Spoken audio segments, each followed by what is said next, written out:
Good morning, everyone.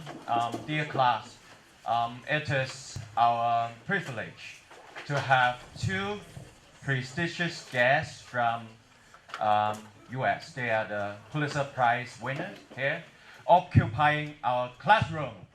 Give our biggest applause to them. Thank you. We have Annie here on Snowden case, and then we will have David on investigative reporting. Although we don't wear eye masks now, but I think you will get excited as a tier guest you have learned before.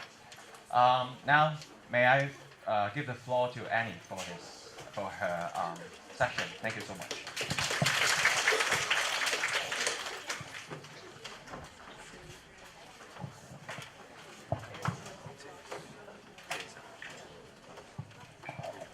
Hello, can you hear me okay there? Is that good? Okay, that's great. Thank you so much. Well, I would like to extend a big thank you to Hong Kong Baptist University, especially to the School of Communication and to the journalism professors who have shown such immense hospitality to all of us. I don't think it's an exaggeration to say that all of you here have celebrated our work as much as the Pulitzer Prize Committee did on the day that we got those awards. So thank you for sharing your beautiful city and for honoring all the work that all of us here believe so deeply in. In particular, I'd like to thank two people whose names I'm afraid I will get wrong, so please forgive me in advance. The first is Professor Wang Yu, who's the Dean of the School of Communication, who invited us all personally to attend the workshop this week. I wanted to tell you a little story about that invitation for me. I met Professor Wang standing on the steps of the Pulitzer ceremony in New York. He came to Columbia University where the awards are given, and as all of the winners were getting their pictures taken together, he approached everybody and said his name and handed out his business card and talked about this workshop. So I have to dedicate, as a reporter, I have to really admire that kind of dedication to getting what he wanted and showing up in person to recruit all of us. The other person I want to thank is Emily Young, the project executive who did a superb job organizing us all this week. So if you all know her, you should thank her too. And then lastly, I'd like to thank one of your colleagues here, Adrian Chum, who's been a student ambassador, who has been very hospitable in helping us during this day. But most of all, I'd like to thank all of you for this incredible turnout today. Obviously, there are more important things, more interesting things anyway, happening in Hong Kong today, and it's an honor that you chose to be here instead. So I want to start by telling you a little bit. Sorry, is the microphone okay? I feel like it's going in and out. Can you hear me okay? It's all right? Okay. I want to start by telling you a little bit about myself and then to talk about the Snowden stories, which I was one of the lead editors on last year. I must apologize in advance and tell you a little something about myself, which is I have an eye condition that sometimes makes it hard for me to read for long periods of time. So if that happens, I'm going to stop looking at my notes and just talk to you and ask questions. I'd also, with your permission, like to keep my remarks at a modest length because I'm really eager to hear your questions and know what's on your mind. Those of you, as you think about your questions, those of you who were there last night at the welcoming ceremony heard a very thorough exploration of the Snowden stories. I'm happy to talk more about that. I'm going to some here. But I would also love to talk to you all about US politics. My other specialty is women in politics and women in journalism, and I know there are a lot of women in the journalism program here. So, let me tell you a little bit about myself. As you know, my name is Anne. I'm the deputy national editor at the Washington Post, which means that I am the second in charge, number 2 in charge, of a large department that oversees all of national politics. Well, I can't see me over there. All of national politics and national security and the federal government team and something we call HSE, which is Health, Science, and the Environment. We have about 100 reporters and editors on our staff, the national staff that I work on alone. And we are right now, luckily, one of the newsrooms in the United States that's growing, thanks to a very wealthy new owner who bought us about a year ago. We've hired dozens of new people in that time. We're in the process of launching some new projects focused almost entirely on attracting new readers on the web and on tablet devices, such as the Kindle. Our shift to a digital future has been underway for many years, as it has at organizations here and elsewhere, but it's accelerated very rapidly at the Washington Post under our new ownership and a new editor that we got about 2 years ago. We now talk about ourselves as a digital operation, and although we derive still much of our revenue from the print newspaper itself and to the people who get it delivered at home, the change has been so profound that many of us now no longer use the word newspaper to describe what we are. In essence, we're a news organization, we're a newsroom, we're a news site. Some people use the dreaded term content providers to describe who and what we are. It's kind of an internet term. I think we're much more than that. But above all, we're trying to become a new kind of operation that reaches a global audience and does not think about just the physical piece of paper or even really the means of distribution only, but to think about the work that we do and the many different channels that we can reach people here and all over the world. This is not the journalism world that I started out in. I'm older than all of you, but I'm not that old. And when I started out at my high school newspaper, it was the days of cutting and pasting words onto a template and going to a physical building. We called it the printer. We printed my high school paper, the Scribbler, out on machines that we then passed out. Seems unbelievable to me then. During college, I thought I was very multimedia because I explored working in radio and in television and in print. That's what multimedia meant then. There was no video production. There was no phone that could do it all for you. I even spent one summer in public relations, which drove me right back to journalism very quickly. My first job out of college was an internship at a place called the New York Daily News, which, if you don't know it, is a very raucous tabloid in New York, where we used to like to say that we covered the 3 M's, murder, mayhem, and Madonna. Because I was only an intern at that point, I was not supposed to be assigned any real news stories, and they put me in the back of the newsroom where I worked on the movie listings. They said I was too inexperienced. But I learned my first great lesson about getting work in journalism at this job because there was an open seat in the front of the newsroom near where all the editors sat. And so someone said to me, you should just go sit there for a few days, and I did. And sure enough, when breaking stories would happen, the editors would look up for the first person they could find to assign them to, and usually assign it to that person. And since I was sitting there, they started giving me assignments, and eventually they hired me as a full reporter. So to me, this was proof of the famous Woody Allen saying you may have heard, which is that 80% of life is just showing up. Starting at that point, I've been very fortunate to be on hand for some truly big news stories. I learned very quickly that for some reason the biggest news stories seem to happen mostly at night and on weekends and on holidays. So I started volunteering to work all of those times. The night that you're all probably too young to remember this well, but the night that Princess Diana died in a car crash in Paris, I was on duty as the only person working on that weekend night at the Daily News. And as a result, I wrote 4 of the 6 stories about that all by myself in the next day's paper. After the Daily News, I went to work for a big newspaper in Boston, and then to the New York Times, which I know you've heard of, and then on to the Washington Post, where I am now. In those years, I covered the impeachment of Bill Clinton, the very dramatic 2000 US election, where there was a recount, the 9/11 attacks, the run-up to the war in Iraq. And then in 2006, I began covering Hillary Clinton. Everybody knew she was going to run for president, even though she denied it for the first year that I covered her. But I covered her all the way up until the very last moment when she lost her presidential campaign in 2008. From there, I went on to cover President Obama's historic election. And each time one of these big events occurred, I told myself I should probably just quit now. There was no way I would possibly bear witness to a more incredible human event than the last one. And each time, of course, I was wrong.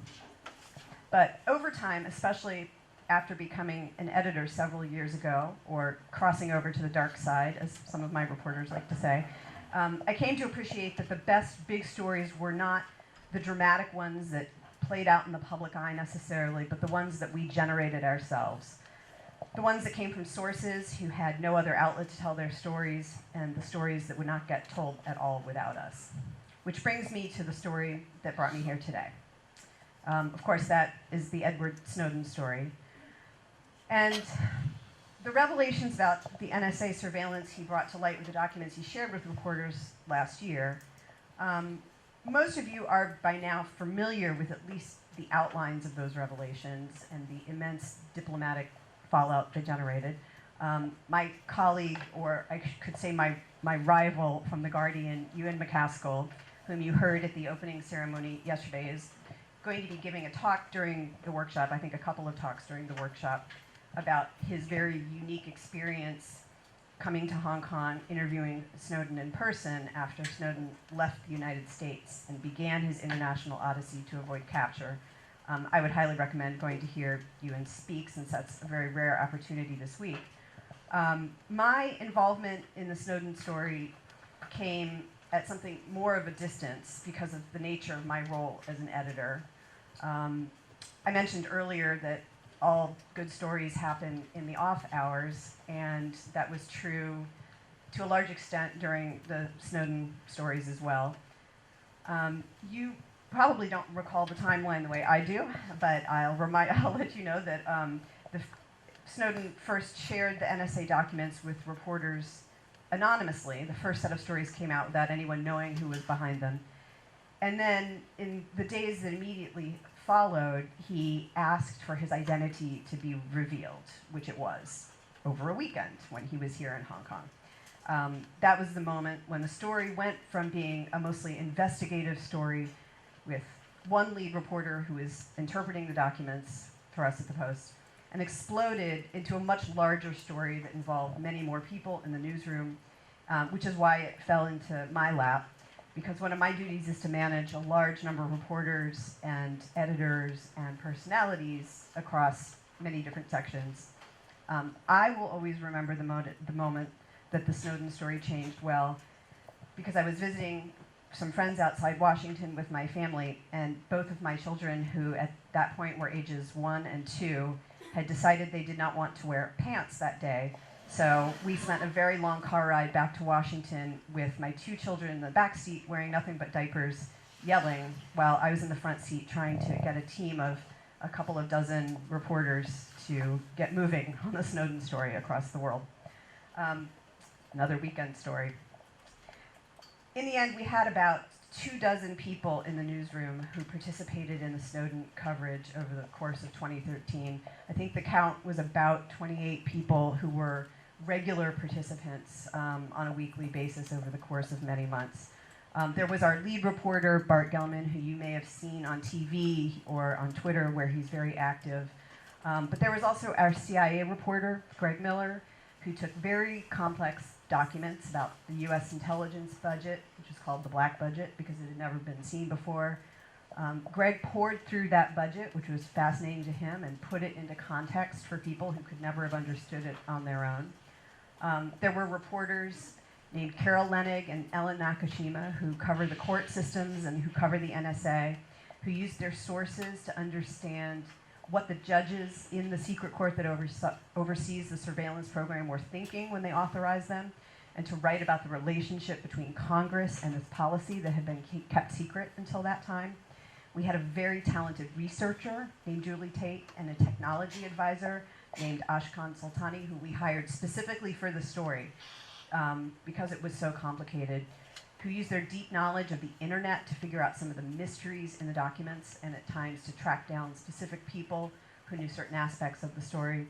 We had incredible graphics people who took mind-numbing documents and details and turned them into visualizations that could help a broad audience understand exactly what the NSA was doing, which in some cases meant actually explaining how the internet works. A lot of us realized when the story came out, we had no idea how the NSA was following us because we and many of our readers didn't even understand the sort of basic principles of how they could have accessed people's data.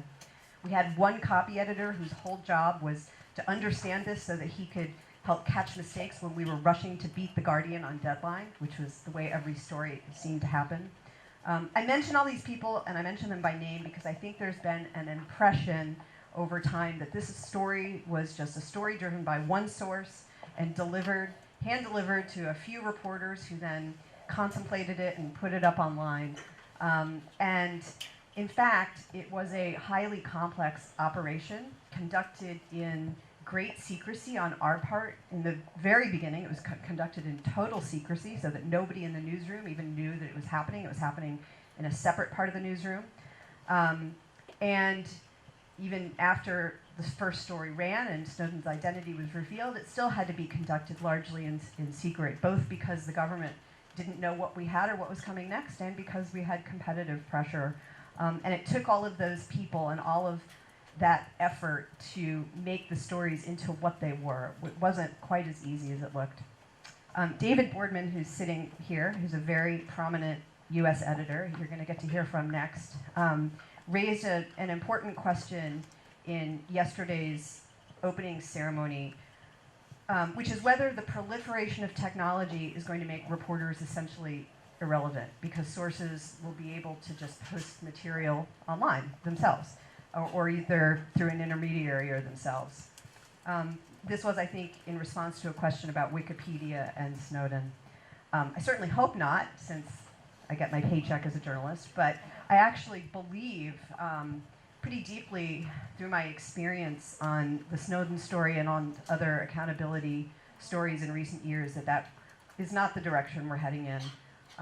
Not only are reporters and their sources important for sifting through documents and providing context, and also helping, frankly, shape a narrative that makes sense to busy people who wouldn't have time to themselves read through all the documents that people could post online. But we've also played, we as journalists, an important role in helping sources and helping whistleblowers, if you like, bring their stories out into the public eye. And I want to talk a little bit about that and the challenges that relationship between reporters and sources currently faces in the United States. Snowden, at the time he took the NSA documents and gave them to reporters, knew that he would be pursued by the US authorities. It was pretty obvious given the nature of what he took, and he knew the system that he was working in, and he knew what was legal and what was not. One of the reasons he brought his story to Bart Gellman, among other reporters, and that Bart Gellman then brought his story to us at the Washington Post, was a fundamental belief that it would get told, that it would get told in a credible and thorough way, and in a way that he, Snowden, could trust. Bart Gellman had worked for the Post for many years before leaving to go work for a magazine and to write books. And he brought the story back home to his original newsroom, knowing that the leadership of the Post would back him if there were legal ramifications.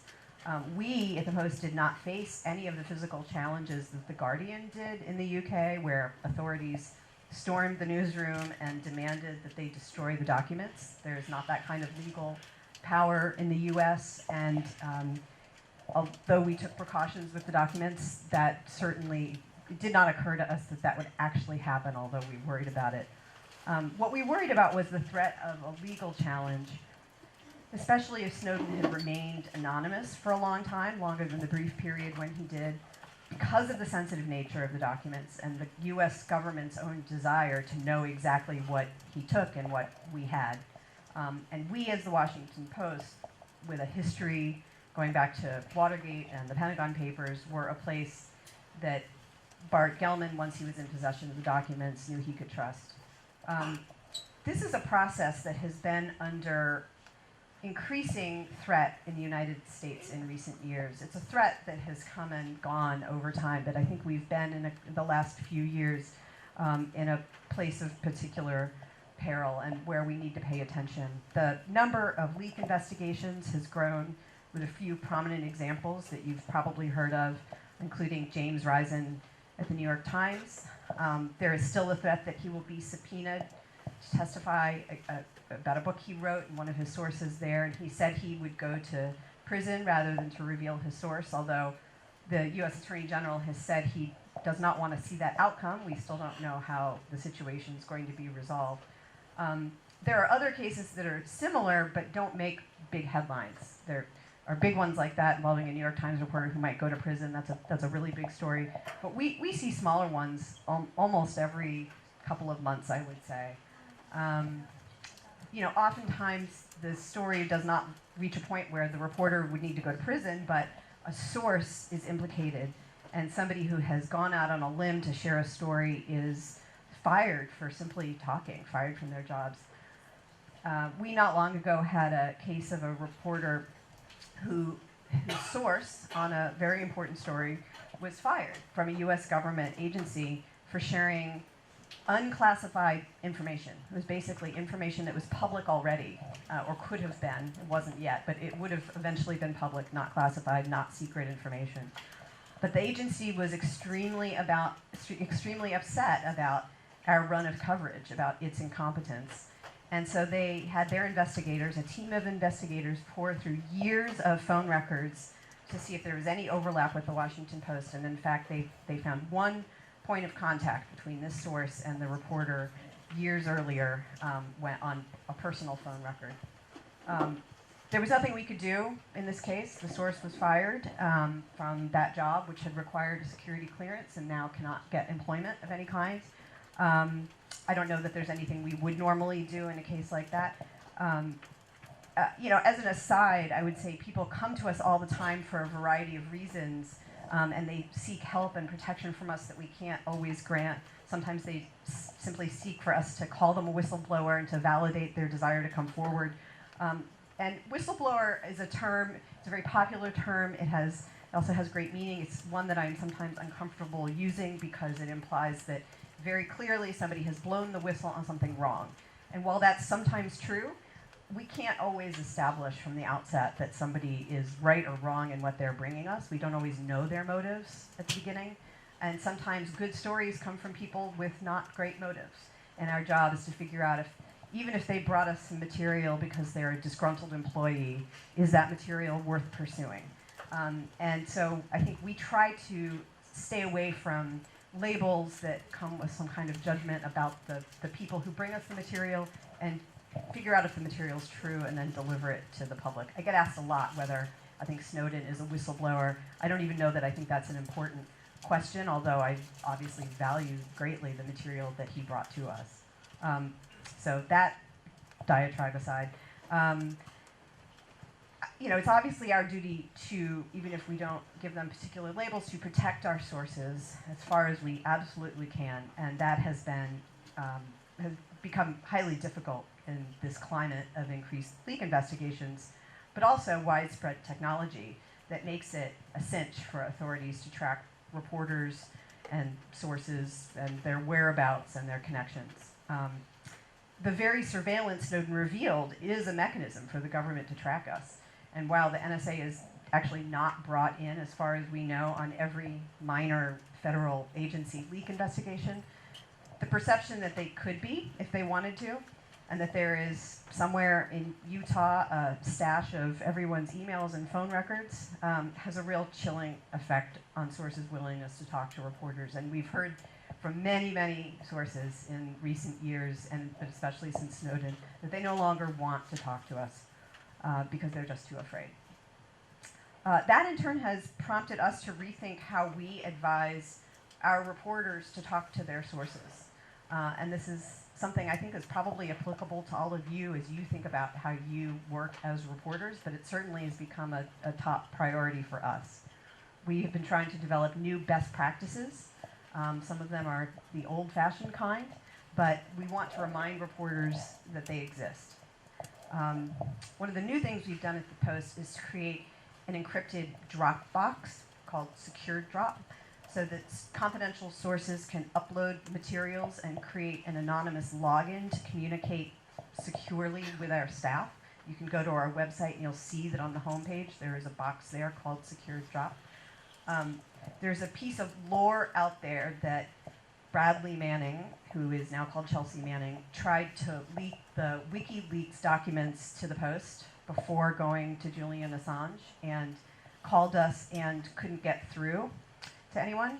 And as someone who has tried to call our front desk myself to suspend my home delivery when I'm on vacation, I could believe that that was possible, even though I don't know if it's true. So we partnered with a group called the Freedom of the Press Foundation to install Secure Drop, which we hope is the modern day equivalent of leaving a note under a potted plant telling a reporter when to meet a source, or in some instances might be a mechanism to actually upload documents wholesale in order to do so securely.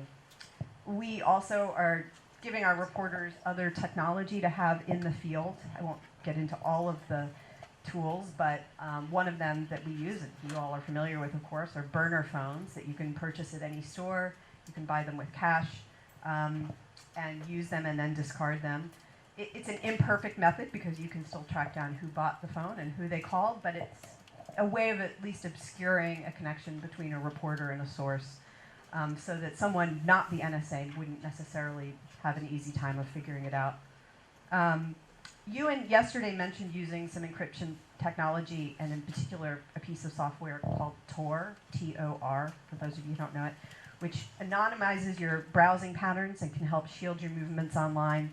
We've used Tor at the Post, certainly, among other things, but even that is imperfect because it's possible for authorities to detect who is using Tor, so even if they don't know what you're doing, they know you're doing something that you're trying to hide from them, which can sometimes send up a red flag as well.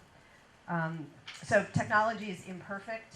We have tried to encourage technology companies to let us know if they develop more secure forms of communication, and that's something that technology firms themselves are interested in, not because they have any great desire to help us, but because since the Snowden revelations, consumers have sought greater ways to communicate and to feel safer that what they're saying to each other is secure. At the end of the day, though, to a lot of our reporters, it seems that the old-fashioned meeting someone in person may be the most secure route to go. That still does require calling someone if you want to meet them. You can't necessarily stalk every source. But I have a reporter who gets around this in a clever way that I'll share, which is that if she wants to meet a source in a particular agency, she calls every person in that agency and leaves a voicemail or gets them on the phone. The 99% of the people in that agency will not call her back. They hate hearing from her. But there's a phone record of her calling the whole building so that when she reaches her one source in that building, they've got cover because there's no way everybody could be tracked down and they could figure out. And they arrange a time to meet, and they meet in person. And it's been working for quite a long time.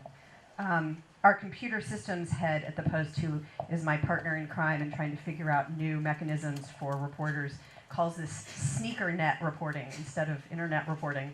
And by the way, it's also the method that Bob Woodward still recommends that people use.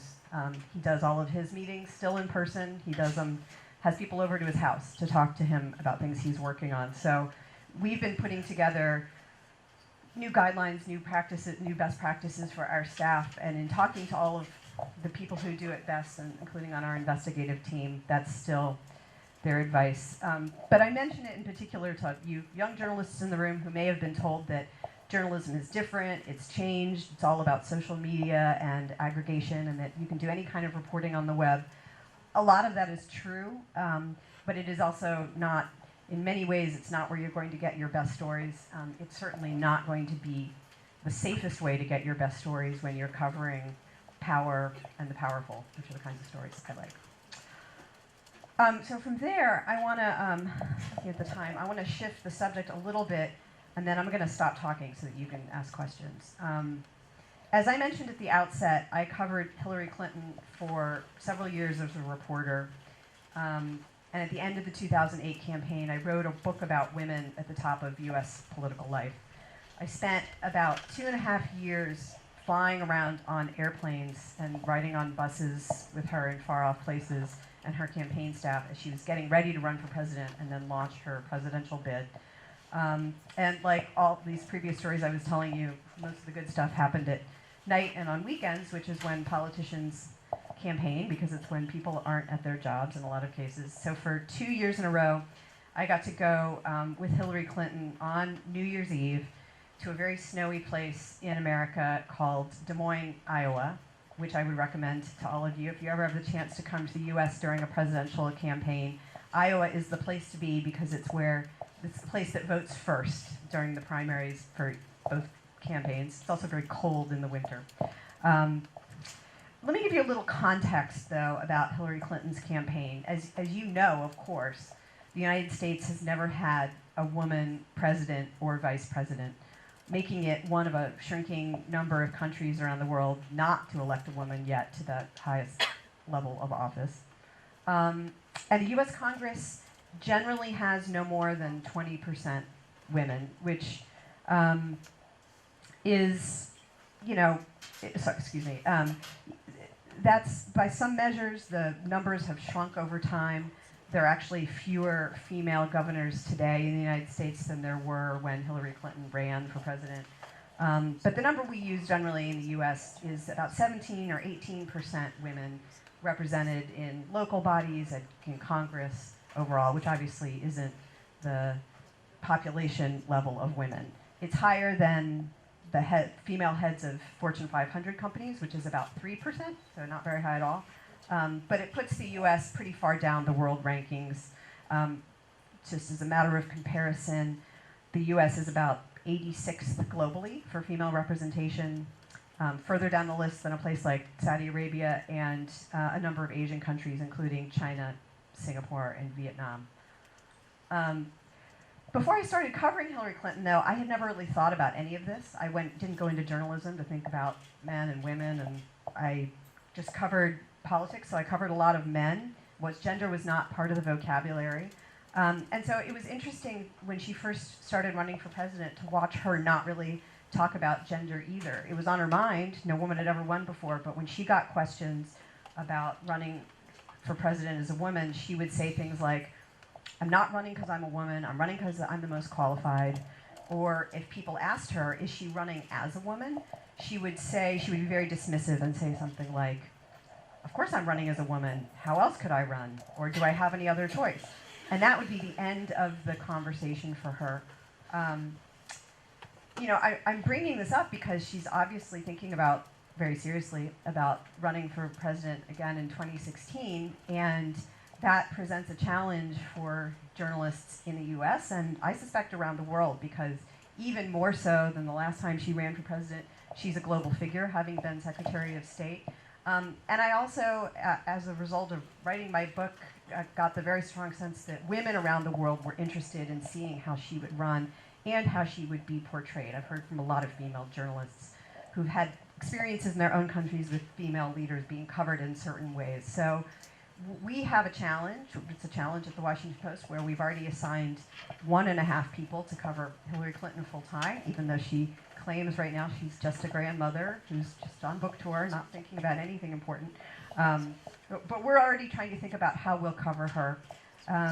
In 2008, there were a lot of descriptions of her in the mainstream media in the US that people generally agreed were pretty offensive. There was one liberal, so on her same side, newscaster who referred to her as a she-devil on TV. The New York Times ran a whole front page story talking about her cackle, which, the sound of her laugh, which they described her supporters and enemies as being really irritating. And every time one of these incidents would occur, there would be a call from some of her supporters, don't talk about how she sounds or how she looks, only talk about her policies, which doesn't seem to me to be a very realistic way to think about how we cover politics. We don't just cover policies, we cover people. And certainly when the Clintons' baby granddaughter was born recently, there were very few Clinton supporters telling us not to cover that, only to cover her policies. So, we are now having that same conversation again, trying to figure out if it will be different in 2016 than it was in 2008. My expectation is that it will re-raise a whole number of issues around women in politics globally, women in journalism potentially, which is another conversation we've had in the United States recently. And certainly it's, I would say, one of the stories I'm most looking forward to in the next years. So with that, I want to leave enough time for questions, so I think I'll just stop talking at you and see if some people have come with anything they wanted to talk about. Any subject at all, I don't care. Okay, you can speak loudly. I think it's a small room. I'll just repeat the question if people can't hear it. You said that you, I believe, covered Clinton for 2.5 years. I wonder, how is the relationship between the reporters and the politicians? I mean, when you prefer, does it ever get any personal, or is it always really professional, or is it really distant? Could you all hear that question? Yeah, okay, good. It's a great question, and I think probably we feel like we do a lot of navel-gazing, political reporters who've spent time on the roads thinking about our relationship with the candidate who has much bigger things to do than to worry about whether the 6 people in the back of the plane really like them.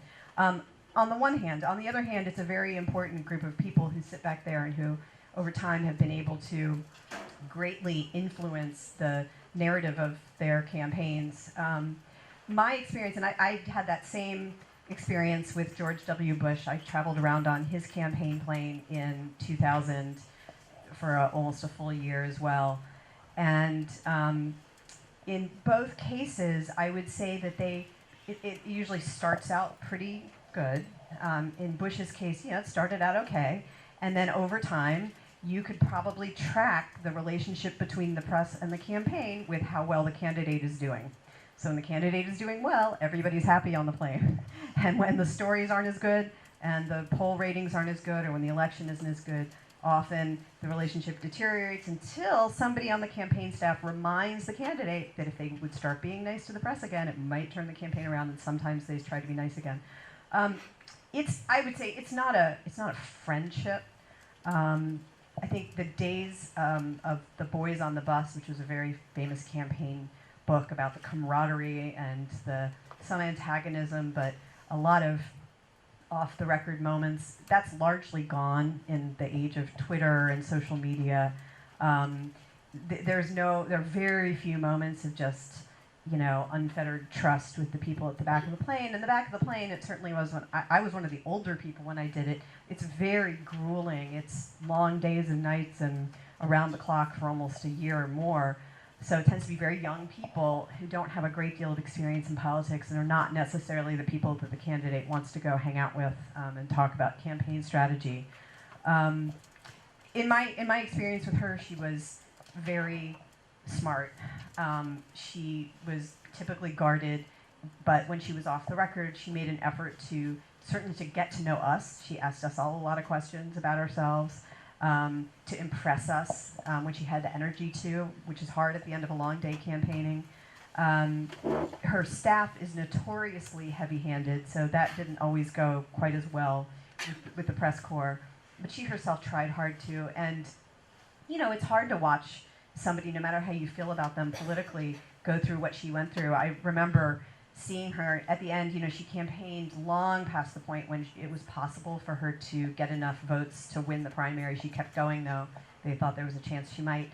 And there was one night where she was sitting up at the front of the plane by herself with a huge goblet of red wine, staring out the window, looking really wistful.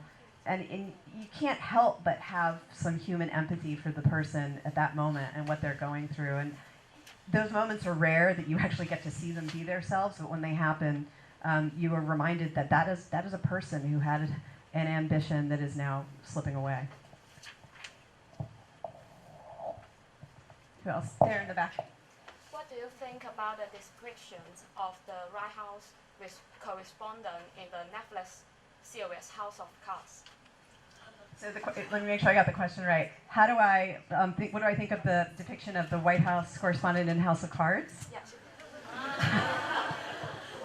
Okay. I love House of Cards. I think House of Cards is a great show. I would not say that's the most accurate depiction of the way the press corps works. It's drama, so I wish it were always exciting. I wish the people were that good looking. They really aren't. But that show did give us the opportunity to invite all the stars from the House of Cards to the White House Correspondents' Dinner, which is the big banquet that happens every year in Washington.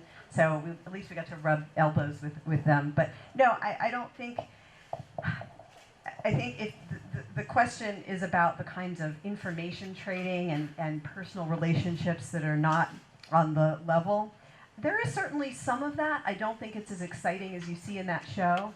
But, as an editor especially, now I try to be mindful of what people's relationships to their sources are. I'm not a big fan of leaving people in those beats for a long time because I think a little bit of Well, there's Stockholm syndrome is one way to describe it, where you've just been a captive of a campaign for so long that you're sympathetic.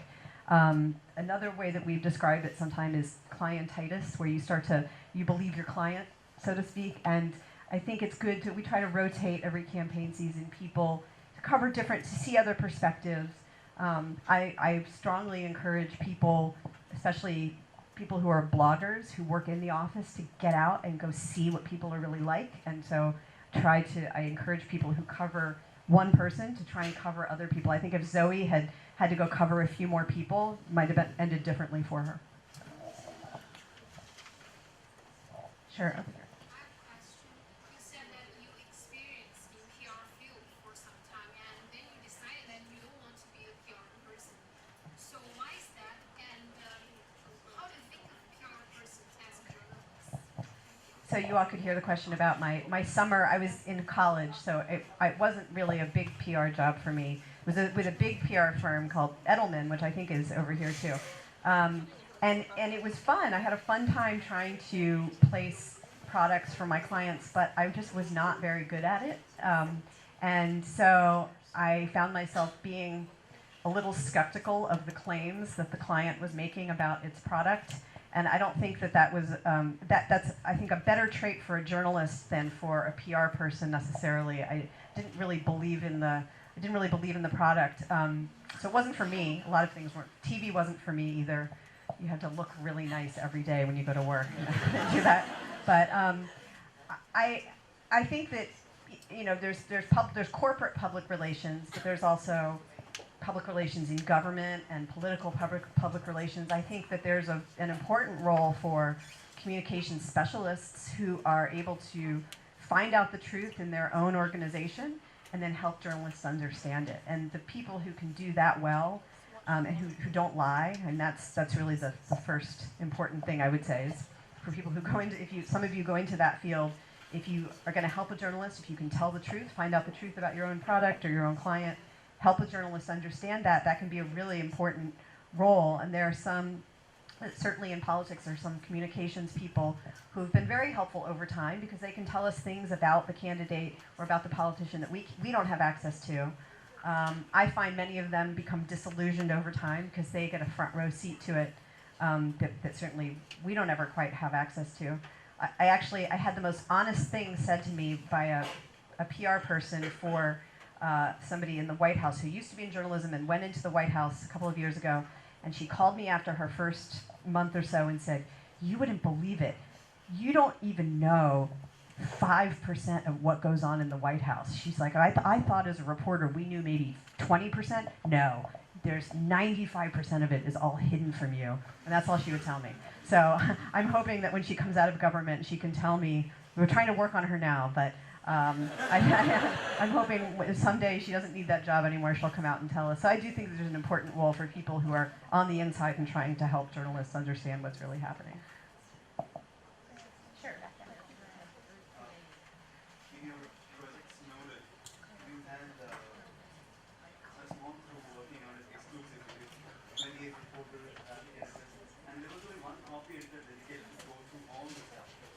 And you migrated from reporting to being an editor, so you must have effectively submitted news desk as well. Is the role of a news desk shrinking or decreasing in times like these? Okay, so the question, if you all didn't hear it, was about the role of the news desk and whether it's shrinking in this time we're in and how important that is. We have been very lucky at the Post that we had been shrinking in earlier years and we're now growing again. And one of the things we try to do as we grow, we hire a lot of reporters. Reporters are our most valuable asset. They're the people who go and find things out for us. So whenever we have the ability to hire, like to hire a reporter. But we also are hiring copy editors and assignment editors so that there's a small enough ratio that people have someone to talk to, someone to backstop them. I know you all are familiar with the saying that everyone needs an editor, editors need editors.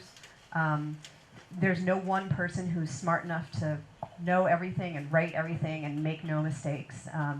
And so we try to keep that ratio as low as we can. in that case, that particular copy editor was somebody who got very familiar with the subject matter, and it's great when that can happen so that people really know their subject areas. It doesn't always happen that way. Most people are not just specialists in one area, but they know a wide variety of things in our newsroom. The Occupy movement in Hong Kong has become many parts of the world, but in mainland China, much of the information has been blocked, and they just know that it's like a violent protest. And do you think national security is justifiable for such a practice, and the people in the mainland have the right to know about what is happening in Hong Kong? So the question is about what people on mainland China know about what's happening in the Occupy protests here in Hong Kong and whether they have a right to know more. Look, people in mainland China have a lot of information blocked about a lot of things. It's been a number of years since I've been there myself, but on one of my most recent, I went with President Obama early in his term, and even the White House on that visit was surprised to discover what the Chinese government wanted to censor about the visit. They tried to block our access, us, the US press, access to President Obama during the visit. And that was a real eye-opener for the administration. So I would say there's a lot that Chinese on the mainland don't see and know and have a right to know, and it's unfortunate that they cannot. But that's a challenge that goes far beyond the Occupy movement.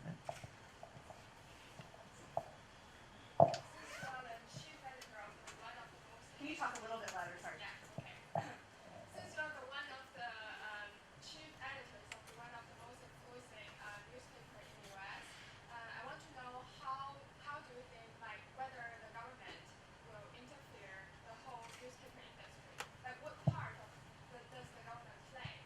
Will they jeopardize the objectivity of the newspaper reporting, or like you as an editor will bring any constraint to the journalists and the team? So the question is about let me make sure I have it right. The question is about the role of the US government and its interference with the newspapers.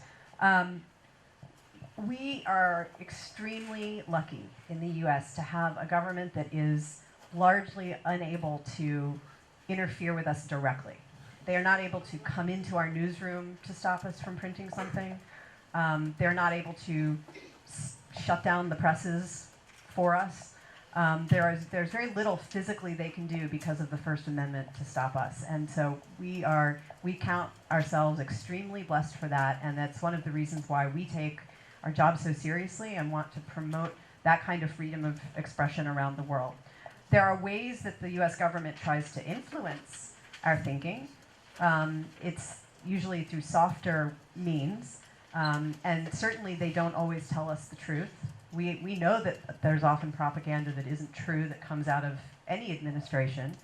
And they will try to talk us out of doing certain stories. And sometimes we think they have a point. If there's a story that is potentially dangerous to people's lives, to particular people's lives, and the government can give us the evidence that it would be dangerous, we take that seriously, and there are times we don't publish. But it's a conversation that goes two ways between the newspaper, between the news organization, and the government. And there are times when we tell them no. There have been famous cases in the past where the President of the United States has called a top editor at a news organization personally to say, if you publish this, it will jeopardize something. And so that call gets taken very seriously, but it is not a guarantee that we won't publish. And again, we feel very lucky that that's the way it is.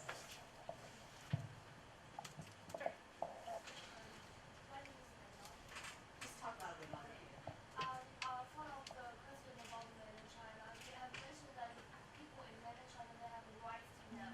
But as far as I know, I grew up in mainland China. I found that maybe 99% of the people in mainland they don't even want to know what is happening, for example, in Hong Kong. But there is still like a lot of people fighting for the public rights to know in mainland. But do you think the reporters' work, they have meaning? Because a lot of people don't care. This is a great question. The questioner here who grew up in mainland China is saying that there are a lot of people fighting for the right of people to know, but that the people maybe don't want to know, that there's a lot of people who don't care. I would say to you, we often feel that way in the United States about stories we think are very important, and that there are maybe citizens who don't read the news or who don't care or who don't necessarily think very highly of the press. We aren't revered necessarily in the United States, although I think people would miss us if they didn't have us. I think people don't always know exactly how to express their interest. And different people are interested in different aspects of the news. But what we do isn't just about getting everyone to read us, although that's certainly a goal. And my feeling is that if people aren't interested in the news we're giving, then maybe we're not giving it quite in the right way, because it's up to us to convey how it's relevant to their lives, and to say this policy, which seems boring or it seems far away, it does have an impact on you. We need to do a better job of describing that. But whether or not we get their interest, I'm in this profession because I believe that we have a right to go get that knowledge and to share it to the people who are interested in it. And that there's a right, certainly in a democracy like the one I live in, to allow people to know what the government is doing on their behalf and how the government is running their lives, and to make that information available so that they can either access it or ignore it. I would prefer an informed population of people who want to know things, but we have some frustrations as well with people who would rather watch other things on TV, who say they aren't interested in politics, who are mad at politicians and don't want to read about them anymore. It may be a different set of reasons that they're not interested, but it doesn't deter me from wanting to find that information out. Question about Snowden. You got a chance to interview Snowden, and then I would like to know how you see as his role of whistleblower, and do you think he totally do other things for the good of the whole state of the states, or because some other concerns or something? So the question was about Snowden. I did not get to interview Snowden myself. Now that I'm an editor, I sit in a very gray office all day long, and I go to meetings. So it's one reason I'm so grateful to be here. I have to leave the office and do something. I think you should find my colleague from The Guardian who's here and ask him about Snowden, because he had some very interesting things to say about him. On the question of the role he played, I think he obviously did something extremely important. Whatever your view on his personality is, or whether he was right or wrong, and people in the United States are divided. Even people in Silicon Valley, in the technology firms where they have a great interest, this has affected their business very deeply, they're divided about how they view Snowden. A lot of people view him as a traitor and having broken the law. Regardless of where you come down on that, my view is he brought to light a policy that was being conducted in the name of the American public for their safety. That was the rationale for it. They didn't know about it, and that the public had a right to know about that policy after many years. And so that's separate from his fascinating personality, which was a great part of the story, no doubt. But it's not about, to me, what he did is not about his personality in that part of the drama.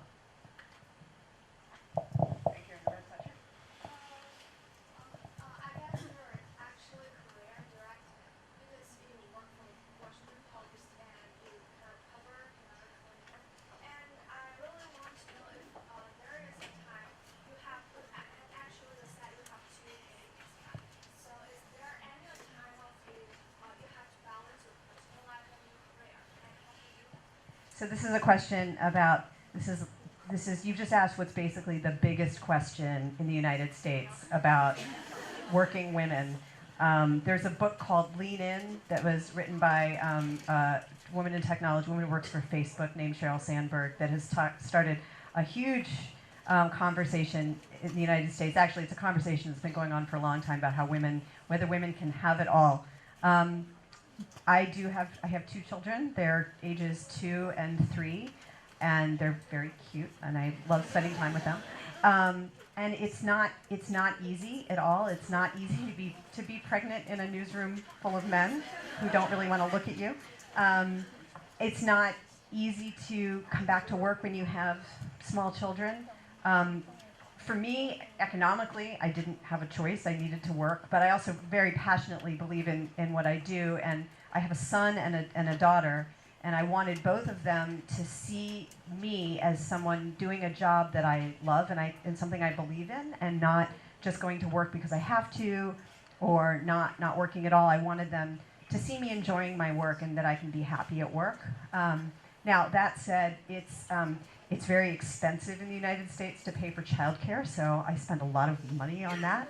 I'm lucky I have a husband who is very good at changing diapers. And I have in-laws who come and help, and we rely on family.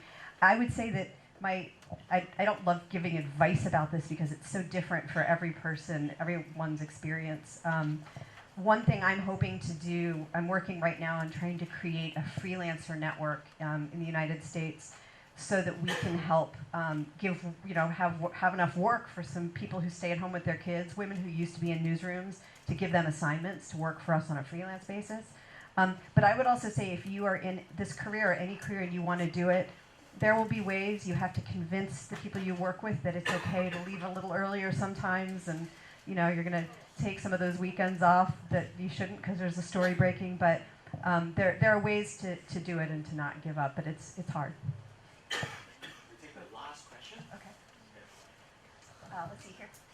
Hi, I have a question about, you were mentioning that it's very low or poorly distributed gender distribution.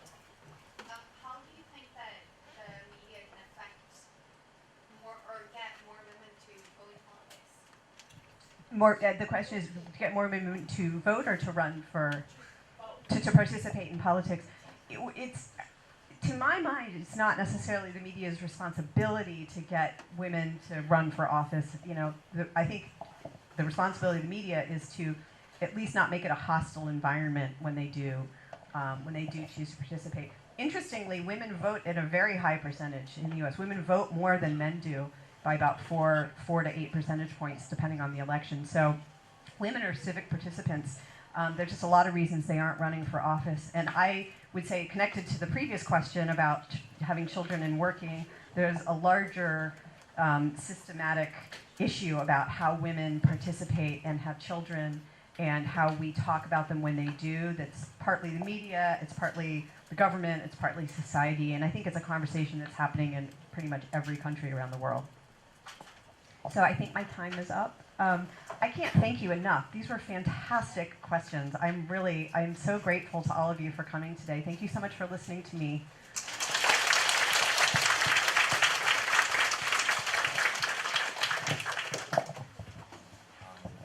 Thank you very much, Anne. Now we are going to have our second speaker. He is Professor David Boardman. He is a two-time winner of Pulitzer Prize 2012 on investigative reporting and 2010 on breaking news reporting. Now he is the Dean of the School of Media and Communication at Temple University in Philadelphia. So please join me to thank you, Mr. David Boardman. Can you hear me without a mic? Okay, I think I'm going to go without the microphone just because I like to move my hand. So Anne said so, expressed so well our gratitude and thanks for being here. I can't tell you what a great honor this is, how exciting it is for us, and just being among you and your passion and energy is really exciting for us. Oh, okay. I guess they want me to do it this way. It's a great honor for me to share this slot with Anne, who is one of the great journalists in America. So that's very exciting for me too. We have worked in very different aspects of the American news media, and this session is going to be quite a bit different than what you just went through. So my career was, before I became an academic dean a year ago, was almost entirely at a newspaper called the Seattle Times. Seattle's a medium-sized newspaper, or medium-sized city, way up in the northwest corner of our country. In many ways, it's much more reflective of most of the media in the United States and probably most of the media in the world, and that it's a media entity that focuses primarily on local news and local stories, and then when something emerges that is of national or international interest, we look into that. What I'm going to focus on here today is how, even when you're working at something that's not the New York Times or the Washington Post or the BBC, that you can really make a significant difference in the world. And a lot of that is about your approach to your job, approach to stories, approach to reporting. And I'm going to take you on sort of a wild roller coaster ride here through about 25 years of stories that I was directly involved in at the Seattle Times. I'll try to move this at a pretty fast clip because there's a lot to cover. What I'd like you to do is, if you have questions along the way, raise your hand and wave your arm, and we'll try to do that as we go. And again, what I really want to emphasize is how, as a single reporter or editor, or working in a small group of people, how you can really make a huge difference in your community, in your nation, and in some of these cases I'll show you, in the world. And not everything is about major geopolitical issues. There's a whole range of things in which you can do really effective investigative reporting. So first, why is it so important to do investigative reporting? Why is that such an essential element of really building a meaningful democracy? First of all, as journalists, it's our responsibility to do so. If we don't, as you're seeing, in the world you're living in right now and with the events of today, if journalists are not digging, demanding, going beneath the surface, we can't count on anybody else to do that. In societies where we actually have that right, and clearly in Hong Kong as opposed to the mainland and as opposed to a lot of the world, it appears that you very much do still have that right and privilege. You really need to exercise it fully. It's good business. Most of these journalistic entities are private businesses looking to make a profit, and we have found over time, when we do market research and what are consumers really looking for in a newspaper, in a television station, in a website, they really are looking for great investigative reporting. They tell me something that I don't already know. The best investigative stories really start at a street level. They start with beat reporting, with developing the relationships. They're not hatched by editors like Ann and I in offices. I mean, they really start with reporters out on the street. They begin, this is a real key point here, they really begin with questions. Too often I see reporters start off with, well, I'm going to do an investigation of the prison system or nursing homes, or those are what I call investigations. Those are noun investigations. They're like research papers. They're not really journalism. You want to start off with a fundamental question to which you don't know the answer, and then go out and find that. And I'll illustrate that. And then ultimately, you want to pick things that have relevance to readers' lives. We talked earlier about why don't people care? Well, in many regards, they may not find that geopolitical movements are really what they're dealing with day to day. We understand that those have an impact on their day-to-day lives, but there are many other things between their workaday world and what happens in international politics that can be investigated and illuminated for them. And then ultimately, in almost every one of these cases, the best investigations tell people something that someone in power doesn't want them to know. That's our fundamental charge. And then ultimately, and that's why the title of this is What Good Does It Do? Ultimately, you want to have an impact. So as you try to figure out where you're going to really put your investigative efforts and your energy and the energies of your organization, when I was running a newspaper, I always came back to, yeah, but will it make a difference? In any given day, there are 1,000 things we can be out there reporting about. I want to pick those things that are likely to actually have an impact and change a law, save a life, or at least change people's attitudes. And to do that, it requires really sorting your priorities, where are you going to spend your energy, building expertise on document work, on how to do effective confrontational interviews with people who don't want to be talking to you, and really learning to recognize the opportunities that are going to give you great investigative stories. And then often, as we've heard already over the past day, we're really having the courage to take the heat that comes with challenging authority. So this is a really simple graphic here, but it's one that we tended to use a lot in terms of organizing our own thinking as we set out on an investigation. So this axis is from the very easy investigation where the material's readily had, we can turn it over maybe in a few days, it's not going to be that hard, to one that on this end is the difficult investigation. And I'll show you a couple of cases where a story maybe took 2 or 3 years to bring to fruition. So that's the difficulty scale. And then this is the impact scale. If it's something that's unlikely to have a big impact, it's low importance. Likely to have a big impact, it's high importance. So if it's easy and high impact, that's a no-brainer. Let's do it. If it's hard and low impact, don't do it. So just be thinking about on those two axes. So every one of these stories happened at the Seattle Times. Again, medium-sized newspaper in America. Seattle is a pretty fascinating city. You may not know the city, but you know the products, many of the products and companies that come out of there.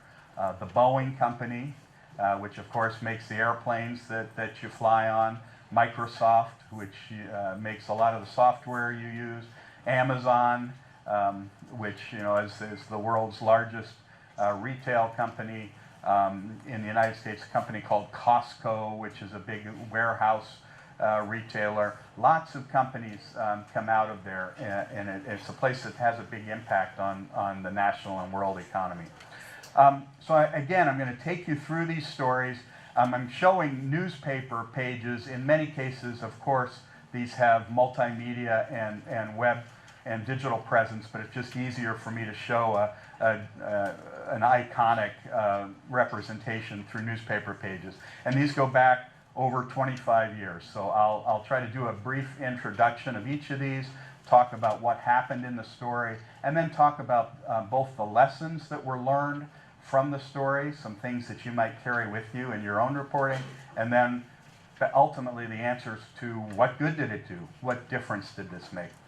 So this one started with an oil tanker, a big ship that was carrying crude oil from Alaska and on its way to refineries on the California coast. And it hadn't gone very far from picking up that crude oil to a point where the captain, who was a very heavy drinker, had a little bit too much to drink, and he decided he needed to go sleep off his drunk.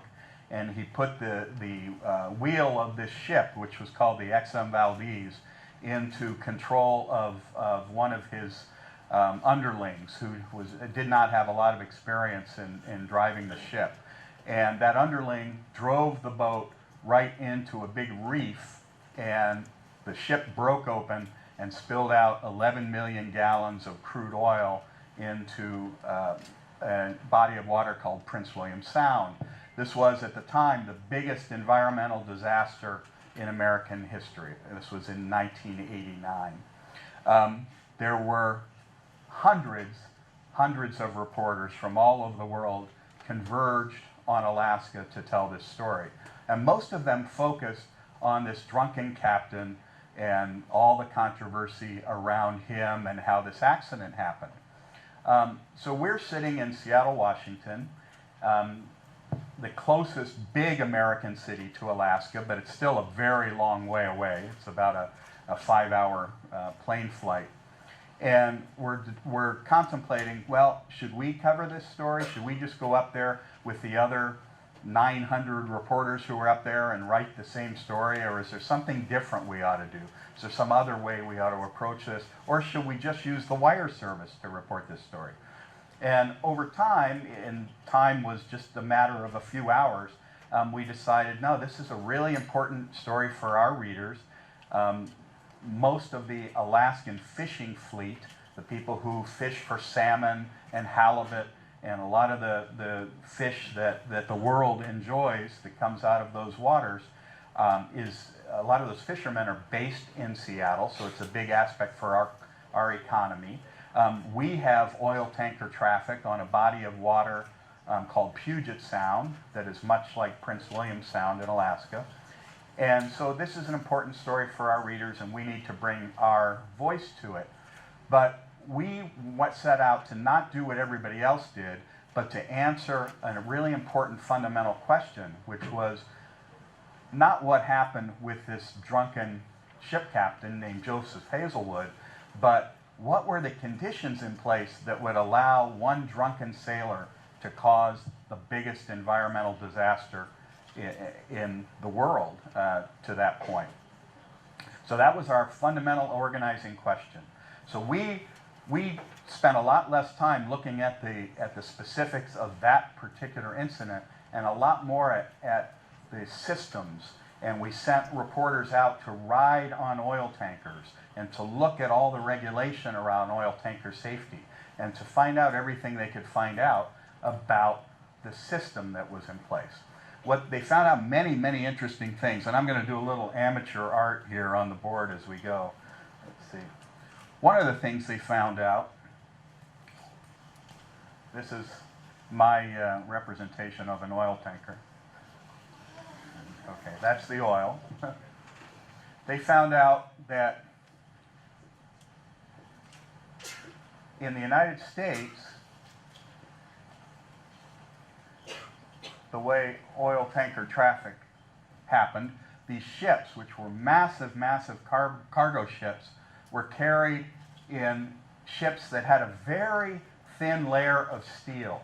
And the seas up in the Bering Sea are so violent that the ship needs to be able to bend and float with it. Otherwise, it would just break in half. So that they have a very thin hull of steel. And the scale of that would be as though you took one of those plastic Ziploc bags and put water in it. It's not that thin, but by scale, the relative volume of the cargo to the hull is exactly like that. Well, in the United States, that was just one single shell of steel. So if it hit a rock, as it did with the Exxon Valdez, all that oil spilled out. In most of the rest of the Western world, they had a double hull. So they had that thin hull, and then they had another thin hull that was about 6 feet away. So if it hit a rock, all that would happen was the water would go into the ship, into what they call ballast, and the oil would be safe. So that was a discovery that very few people were aware of. The oil industry had lobbied to be allowed to do this in the United States, whereas in England and France and Ireland and Norway and a lot of the rest of the world, that was not allowed. We also discovered that there was no regulation for the people who were navigating these ships.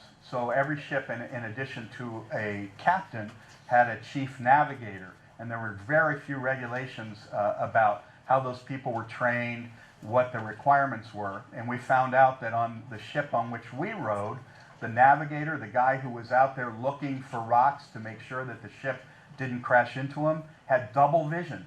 So he would see two rocks, didn't know which one to avoid. You know, this was how horrible the regulation was. So the lessons we learned in covering this story, first of all, have you heard this expression? It's a very American idiomatic expression, but zig where others zag means if all the other reporters are going over here, you should go over here. Don't go where everybody else is going and just tell the same story everybody else is telling. Look for a different angle. Look for something, where can you really bring the value? Begin with a central organizing question. In our case, the question was, what are the conditions in place that would allow one drunken sailor to cause the biggest environmental disaster in history?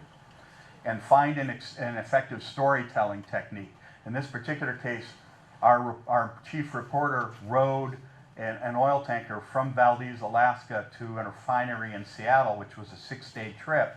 And every day of that trip, we told a narrative story of the voyage, and we used each day to look at a different theme of the problems. What good did this do? It led to major reforms in tanker safety, including a requirement now that all U.S. ships are built with double hulls, and that won the Pulitzer Prize for national reporting that year. And about the same time, we got a tip, and a lot of great stories begin with tips, just with phone calls from people, and you'll hear it, or emails, or little notes, and you'll hear me talk a lot about that here over this hour. We got a tip from somebody that a young woman, a 23-year-old woman, was about to accuse our very respected United States Senator, a guy named Brock Adams, of having drugged and raped her. And this again was, initial tip was about 25 years ago. I don't know what the conditions are like in your culture in this regard, but in our country, this was a huge problem over the past couple of decades in terms of powerful men in positions of power in business and politics, aggressively harassing and in some cases molesting young women who were under their control. And in almost every case where the women complained about it, they found themselves ruined more than the politician. Certainly that was the case back in this era when this began in 1989 through 1992, as I'll explain. So we get this tip that this young woman is going to accuse this very respected United States Senator of having drugged and raped her. This was an outrageous claim involving a United States Senator. The U.S. Senate is the institution that is right under the White House in terms of power and regard in the United States government. And every state has 2 senators. This particular senator, he was a liberal Democratic senator. He was very much a champion of women's rights. He was a very gentle and well-liked man. And so we get this tip. We think, frankly, we thought it was crazy. Many of us knew him. I had been a political reporter. I knew him. Frankly, I didn't believe the tip. I thought this was just somebody trying to make trouble. But we checked it out in a very surface way initially. And there was another newspaper in town, too, a competing newspaper called the Seattle Post-Intelligencer. They were a morning paper. We, at the time, were an afternoon newspaper. The day after the tip came, the PI, as we called it, the other newspaper, they wrote a story that a magazine in Washington, D.C. called The Washingtonian was about to come out with a story about this young woman accusing Adams of having drugged and raped her. We followed up. And in the time between their publication of this initial story and our afternoon edition, Brock Adams had a press conference in Washington, D.C. He said, yes, this woman is accusing me of drugging and raping her. She's a family friend. She wanted me to get her a job. I refused to hire her, and so she then tried to blackmail me and asked me for $400,000. I refused to give her the money, and now she's coming out with these accusations against me. They're all lies. So we reported that press conference. And again, at the time, seemed unlikely.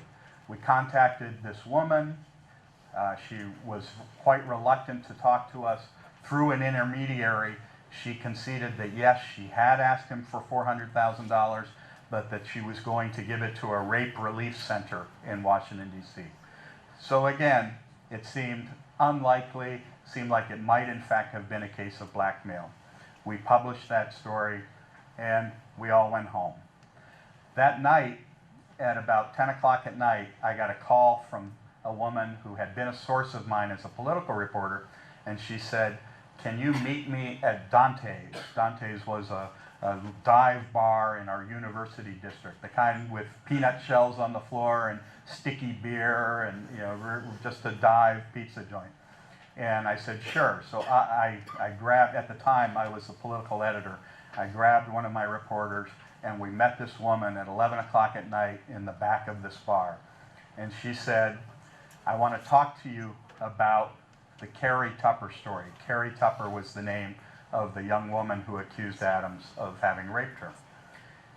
This news source said what Carrie Tupper described, which was that she was invited, or that she went to dinner with Brock Adams, then was invited to go back to his home in Georgetown to share a cocktail with him, and then he poured a pink liquid into her drink, and she woke up in bed naked with him. This is what Carrie Tupper described. This other young woman, who was about 27 years old, said the exact same thing had happened to her 2 weeks prior. And she was urging us, she said, I know this is true. When I heard about what Carrie Tupper alleged, the exact same thing happened to me. You cannot tell my story because I've watched already what's happened to so many women who have accused powerful men of this kind of thing and been ruined. I am not going into the press, but I want you to pursue this story. Well, I knew this woman well enough, and I watched her cry across the table from me, that at that point I knew it was true. But it took us 3 years to be able to get comfortable to the point where we could actually publish a story. We wound up talking to almost every woman who worked for Brock Adams. Without fail, when we found somebody who had a story to tell us, and there were many stories, they were terrified. They knew that they would never work again in politics. They would be made an object of ridicule or worse, and they refused to have their names in the newspaper. We found a dozen of these women whose stories we could validate and verify. And we tried to get them all together, said there'd be great safety in numbers. All came together, please, they won't focus on you if you're one of 12. They refused to do it. Only one was contemplating doing it. And my feeling was, hey, this guy's a United States Senator. We can't accuse him of being a rapist without him being able to face his accusers. So a year went by, 2 years went by, and we were doing other things, including covering the oil spill I just talked about. But we always went back to these women and tried to tell the story. Well, 1992 came, and he was coming up for re-election. And at that point, I was the father of 2 young daughters, and I said, how can I let this guy get re-elected? I know that he is an abuser of women. We have to find a way to tell this story. So we came up with a strategy. We would go back to every one of these women. We would encourage them once again to come together, meet at our newspaper, and have safety in numbers. If they would not do that, if they would not agree to come out by name, then what we would do is we would prepare a legal document, an affidavit, in which they would attest to the truth of their stories, and they would have to give us a great level of detail.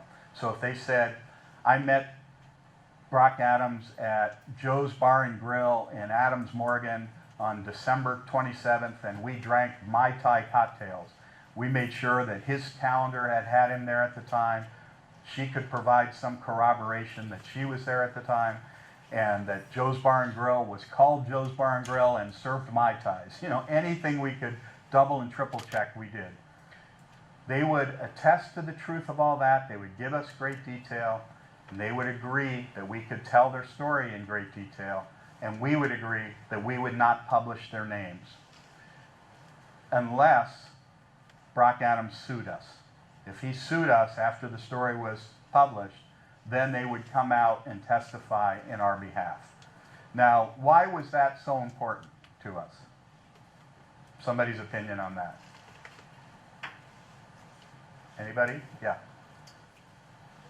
I think because if you make a story and it is being questioned in court, you have the obligation to prove that this is right and these are the Right. questions.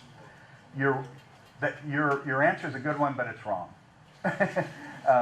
This was not important to us because of legal protection. We knew Brock Adams was not going to sue us, because if he sued us, another 20 women would come out in the discovery process of the legal system. This was important for the credibility of the story and for our relationship with readers. Because if we were going to publish a story that 8 or 9 or 10 or 12 anonymous women were accusing him of, at the very least, aggressive molestation and in a couple of cases actual rape, we needed to have the readers believe that we knew what we were talking about. We got 8 of the 12 women to agree to tell their stories. And there was a great level of detail. It was 4 full pages of detail. The story was published on a Sunday morning. And later that day, that same day, Brock Adams resigned from the race for re-election, claiming that it was all lies, but did not run for re-election and was never seen in the state of Washington after that. Lessons: keep an open mind and don't be afraid to change your mind, which I certainly did. Persevere, even if it takes years, as it did in this case, and come up with creative solutions in pursuit of truth.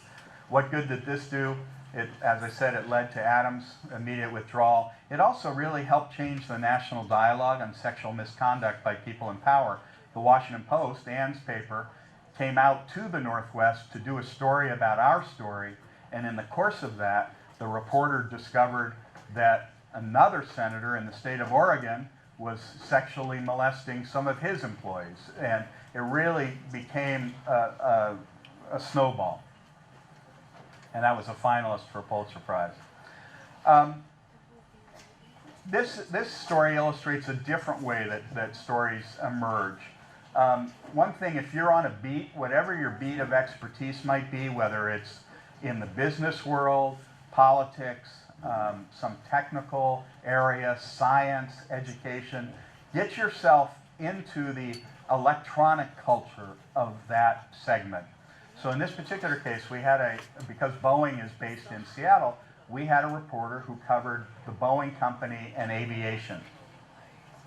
And one of the things he did routinely was he got himself on all of the listservs and private industry communications of pilots and mechanics and all of the people who are involved in the aviation industry. Well, he picked up over time that pilots were increasingly concerned about the navigation problems in the Boeing 737, which then and now was the most used airplane in the world. And over the course of a couple of years, there had been 4 crashes and dozens of near crashes of the 737. In these 4 crashes, in every case, the plane inexplicably started diving out of the air and crashed. In a couple of cases, I think crashed into mountains, went down, hundreds of people killed in every case. And in all 4 of those cases, the Boeing company blamed pilot error for the crash. And in a couple of the cases, they actually asserted that the pilots had committed suicide by airplane, that they were mentally disturbed and that they took the planes down intentionally. Well, of course, the families of these pilots were very disturbed, and other pilots were very disturbed. And in fact, on this private listserv, the pilots are saying, hey, you know, I've had that experience where the plane just goes out of control and I almost crashed my plane. And they had theories about what the problem was, that it involved this tail rudder section up that guided the direction and altitude of the airplane. And then in the mechanics, airline mechanics listserv, there was conversation about some of the design flaws. And there was a theory that hydraulic fluid, which helped control that rudder, would get dirty and would accumulate little metal shards, and that perhaps it was jamming up. Well, our reporter, his name was Byron Akihito, he spent about a year and a half investigating this, spending just thousands of hours with aircraft design experts, architects, people, whistleblowers inside the Boeing company, and ultimately was able to establish that there was a design flaw, that there was this debris problem, and that the tail rudder section would jam up.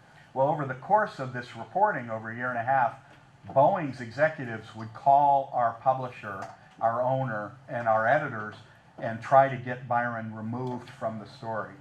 Of course, we refused to do that, but they exerted great pressure. They said if we published the story, they would urge all their employees to cancel their subscriptions to the paper. That was 100,000 employees in the Seattle area. I mean, lots of threats. We refused to buckle to those threats. We published the story. The day we published the story, Boeing announced that it was doing safety design modifications to 3,000 airplanes, but that the Seattle Times story had nothing to do with it. So, lessons from this: the best ideas spring from beats. Don't shy away from highly technical topics. Enlist the help of experts. You really need to establish those relationships. And then cultivate support with your bosses, because the better the story, the more you'll need that support. What good did this do? It led to these safety modifications and design changes on 3,000 Boeing jets around the world. And that won Pulitzer Prize. Sometimes stories come from very close from your own household. In this case, my wife, who I met in journalism school, actually, and worked as a journalist for a few years, and then she decided she wanted to teach. She went back and got a graduate degree in English, and she taught English composition in a writing class. She would routinely, in her freshman class, have the students write essays about personal things, personal experiences that happened in their lives that had been meaningful experiences. One of her students was a woman who had come back to school in her 30s, and she wrote a very moving essay about a horrible experience she had had where her daughter, who was, I believe, 8 years old, had come home from school on the school bus, stepped out of the bus, walked in front of the bus, just like students are instructed to do, to cross to the other side, and as she crossed in front of the bus driver drove right over her and killed her. So, of course, that was a heartbreaking experience. But the woman also said, and what made it even more heartbreaking for her, was that she came to learn that this particular bus driver had had a horrible driving record before he was hired as a school bus driver. So my wife, who had been trained as a journalist, said, wow, you ought to look into this. How could somebody with a bad driving record become a school bus driver? So I got a couple of reporters together, and we asked that fundamental organizing question of, what kind of screening is done of the people driving school buses.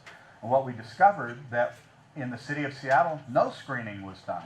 That if you had a driver's license and you trained to drive a vehicle as big as a bus and went and took your driving test, you could be a school bus driver. So we had to fight the the bus drivers union. They were all members of a union. We had to fight them and the school district to get personnel records that we could then cross-tab against court records. And this took many, many months and lots of money to get those records. We were finally able to get them, and we were able to establish that 1 out of every 9 Seattle school bus driver had a serious criminal record or a serious driving record. So many of them had drunken driving convictions, driving while just blown out on drugs, sexual molestation of children, armed robbery, a whole range of things. And they were driving, 5 and 6 and 7 and 8-year-old kids to and from school. What good did the lessons learned in this? Again, stories are all around you, so have your ears attuned to that. Fight for data. It's often very hard to get data sets, and you have to be willing to really fight and dig in and not give up when they say no. What good did this do? It led to a new state law that now requires that the background of school bus drivers be screened, and it really helped preserve access to public records, because the government and private businesses are always trying to shut down access, certainly in the United States and certainly in other parts of the world. And the best defense against that is a really great story that you can pull out and say, you see this story about safety of kids on school buses? We wouldn't have been able to do that story without access to data. You can't take this away. And that puts a lot of pressure on politicians. I'm going to skip a couple of these because don't have time. This was a great tip. This we got in the United States. A lot of Native Americans live on what are called reservations. So these are our Aboriginal people, and in many cases, they are probably the poorest and most beleaguered of all of our populations in the United States. They live in many cases in just absolutely despicable conditions. In some cases, they're living in little shanty towns of, in some cases, little more than cardboard boxes or little tin huts that are rusted with holes, and just really despicable conditions. And it's a point of great shame in the United States. It's gotten better, but it's still quite pathetic in a lot of Indian reservations, particularly in the western part of the country. So it was very interesting to us when we got a call from somebody saying, you know, up at the Tulalip Reservation, there's a big mansion being built right in the middle of the reservation. And you can see a picture of it there. Very, very large home. 5,300 square feet. I don't know how that translates into metric form, but it's big. It's a lot bigger than the house that I or Ann live in, I assure you. And it was curious. So we went through some property records, and it's very difficult and challenging to deal with tribal records because they have a certain sort of sovereignty that makes it even harder. But ultimately, we were able to establish that this house belonged to two of the officials of the tribe, and they were building it with federal aid money that was intended to go to the poorest members of their tribe, the people who were living in tents and cardboard boxes. And they were instead, they were the people who were administering the program. The federal money came to them, and they were deciding to just use it for themselves to build a big mansion. So it seems like, wow, that's got to be illegal, doesn't it? Well, in fact, what we discovered was it was perfectly legal.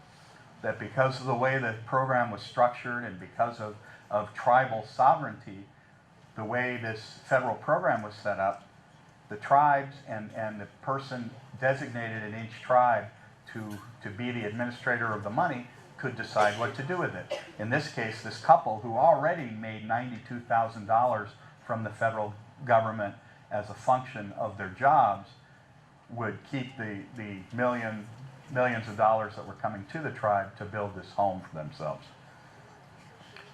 This story, this sometimes happens, we made our final confrontational interview with the Secretary of Housing and Urban Development at the time, a guy named Henry Cisneros, and we called him on a Friday. The story was coming out on a Sunday.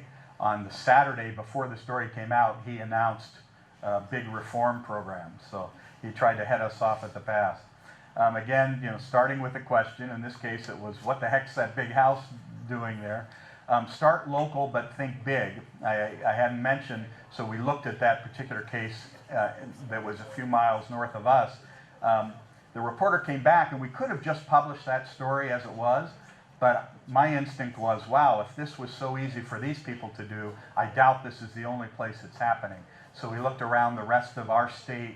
We found 5 or 6 other cases there. We looked around the rest of the Northwest. We found a bunch of other cases there. Ultimately, we looked around the whole nation, and we were able to establish in great detail 26 different cases where this kind of thing had happened. In one case, a guy was using the money not even for housing, but to fund his own private business, and in that case, it was against the law, and he wound up in jail. What good did this do? It led to major reforms in the federal Indian housing program and to the indictment and conviction of this one tribal official in Oregon, and then it too won a Pulitzer. Skipping this one. This one was a highly controversial story, and it really talks, it's a great illustration, I think, of what happens when you take on the most, do you know the term sacred cow? It's a term we use in the United States for those institutions that are most revered and respected. And these are the stories that take the greatest courage, because in every community there are some institutions that are really worshipped by people. And I would urge you, there's a lot of focus, and particularly when we talk about investigative journalism, most of the talk tends to be about investigating government, and certainly our number one responsibility is to be a watchdog on government. But my own feeling is there's not nearly enough investigation of business and other institutions in a community. And the medical community in particular is rife for investigation. And it's something, there's so much corruption and abuse because there's so much money involved in healthcare. It's really something worth looking at. In this particular case, there is a hospital and a medical center in Seattle that's called the Fred Hutchinson Cancer Research Center.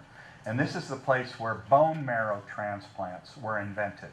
And as you probably know, bone marrow transplants have become a very powerful and productive way of curing certain sorts of cancers, particularly leukemia and blood cancers. This is the place where that was invented. And so as a result of that, tens of thousands, perhaps hundreds of thousands of lives have been saved over time. They have spectacular researchers and physicians there, and they've done a lot of great work. But what also often happens at institutions that have had such influence, a certain sort of hubris develops. And people who have had great success over the course of time, they start to lose their path. They start to lose their bearings about what's ethical. And they start to do things that earlier in their careers, 10 or 20 years previous, they wouldn't have even considered doing. But after decades of being worshipped by people and treated like gods, they start to think they are gods. And that's a large extent what happened in this case. And we got a tip from a doctor inside the institution who didn't think he was a god, and he said, you really ought to look into this, that patients come to us from all over the world who are in seriously sick with cancer, in many cases clearly going to die, in other cases maybe not going to die at all with a certain sort of treatment. And some doctors at the Hutch, as we called it, are putting these patients into experimental clinical trials in which they, the doctors, and the Hutch as an institution have a financial arrangement with a drug company. So the patients come in, and there might be two very different courses of treatment they could have. Course A, which is already established, might have a proven 65% survival rate. Course B, which is an experimental clinical trial, might have at this point a 10% survival rate. The patient's not being told about those alternatives, they're just being told you should go into course B. And in order for any treatment to be tested and established, the drug company and the hospital needs a certain population of patients. They need if you're in science, you need a certain N, you need a certain number of census in order to make the experimental data valid. They also weren't being told that, oh, and by the way, if this drug is successful, the hospital gets a certain percentage of the profit, and I, the doctor, get a certain percentage of that profit. So we told this story. It was explosive in Seattle, really distressed a lot of people, shocked a lot of people. It was interesting. We won a lot of journalistic awards for this, and then it was publicized that we were a finalist for the Pulitzer Prize. And there was an editor at the Wall Street Journal who had been herself successfully treated at the Fred Hutchinson Cancer Research Center. She was an entertainment editor. This was not her area of expertise. But she and the Wall Street Journal editorial page went on the attack against us to make sure we didn't win the Pulitzer Prize, which in fact we didn't, but it was quite its own little subtext. So don't be afraid to take on sacred cows. Realize that the more sacred, the bigger the backlash is going to be, which it certainly was in this case. Leave plenty of time for the writing. If any of you are interested, I'd be happy to sit down with you over these couple of days and show you how we approached the writing on this very complex story, because I think it was really successful and unusual. What good did it do? It really became a major focal point in the whole debate over the rights of patients in clinical trials. And the Fred Hutchinson Cancer Research Center, as a result of this, they totally reformed their own conflict of interest rules and adopted the nation's toughest rules. This one I wanted to be sure to include because it actually involves one of your countrymen. And it also illustrates that many of these stories are in places where you would never expect them, and they're very, very different than big government investigations. We got again a tip from somebody saying, hey, there's this high-end Asian antiquities gallery in Pioneer Square, this area of art galleries and shishi style and fashion shops in Seattle. They said there's this shop where I have been buying some antiquities, these ceramic pieces from the Tang Dynasty and the Ming Dynasty, and I've paid thousands of dollars for these pieces. And I had a friend of mine who's an expert look at them, and he thinks they're fakes. And I think you really ought to check this place out. So we did a little research, and ultimately we went and we bought a couple of pieces there at this shop. We sent them to Oxford, England, which is the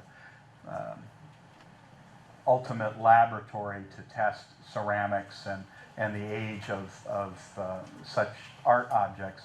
And we found that these pieces that, again, were purportedly from the Ming Dynasty, the Tang Dynasty, worth thousands, in some cases tens of thousands, in some cases maybe even over $100,000, were in fact worth about $5 and were made in a factory right here in Hong Kong.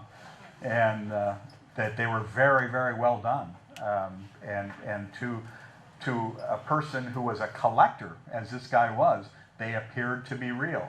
It took even a higher level of expertise to establish that in fact they weren't. So that was fascinating. What was even more fascinating was the owner of this shop was a gentleman who actually had been seriously considered for a Nobel Prize in economics, who was a very highly esteemed scholar from Hong Kong. And Mr. Joe? pardon? Is that Mr. Joe? No, yes, Stephen Chung, yeah. Oh. Different name? Yeah, the same name. Same, Yeah. yes, this was the gentleman. So yeah, you can look him up. So after the stories, he claimed no association with the shop. He claimed no knowledge of the scam, but he also very conveniently left the United States and has never come back. So.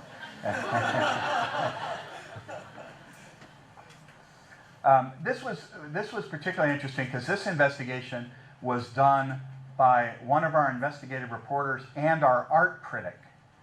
It was the first investigative story she had ever done, but we needed her expertise. So we built a team of an investigative reporter and an art critic. And this really was a fun story. It led to the indictment and ongoing extradition of him. They still haven't, we do not have an extradition treaty with mainland China, so that's where he is now, and led to the closure of the gallery. Sometimes it's a matter of connecting dots. We had a beat reporter who covers courts for us, just the routine criminal cases and civil cases that come through the courts. And she was noticing a pattern. There were 4 or 5 cases over the course of a year where the parents of junior high and high school girls were suing school districts for the sexual abuse of their daughters by athletic coaches. And she thought, wow, is this a trend? This is really, why is this happening so much, and how is it happening? started to dig into it, and what she found was that in some of these cases, the same individual would be in school district A and accused by a parent of sexually abusing the daughter, and then a year later turn up in school district B and be accused of the same thing. She was like, how could this happen? You know, the guy clearly lost his job in school district A. Why is he not in jail? How could he go work in school district B and do the exact same thing?